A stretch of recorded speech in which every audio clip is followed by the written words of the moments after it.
মসজিদের পাশে মাটি কাটতেই বেরিয়ে আসলো ২৫ বছর আগে কবর দেয়া এক ব্যক্তির অক্ষত মরদেহ। খবরটি ছড়িয়ে পড়তেই আশেপাশের মানুষ মুহূর্তেই ভিড় করে ঘটনাস্থলে। শুরু হয় নানান জল্পনা কল্পনা।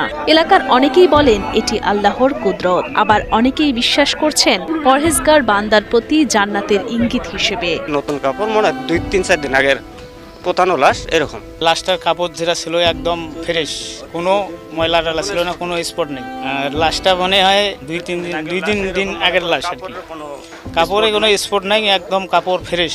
বিস্ময়কর এই ঘটনাটি ঘটে ২২ এপ্রিল বিকেলে রংপুরের কাউনিয়া উপজেলার শিবুকুঠির পাড় এলাকার মসজিদের সেফটি ট্যাঙ্ক খননের সময়। প্রত্যক্ষদর্শীরা জানান, কাফনের কাপড়ে মোড়ানো অবস্থায় পাওয়া যায় মরদেহটি।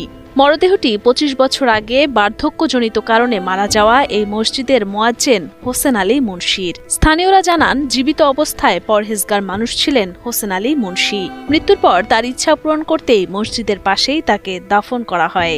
দাফনের দীর্ঘ ২৫ বছর পর মরদেহটি ছিল অনেকটা মমির মতো শুকানো।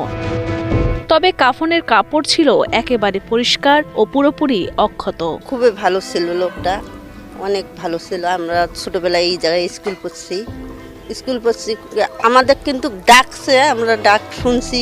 আমি দেখতে আসলাম যে আমার দাদু ২৫ বছর আগে মারা গেছে। আমি দেখিনি, ছোটবেলায় দেখছিলাম। এখন আমার দাদু দেখলাম যে যেইভাবে মাটি দিছে ওইভাবেই আছে এখনো আমার দাদু। আমি দেখতে পারিনি, আজকে আমি দেখতে আসলাম।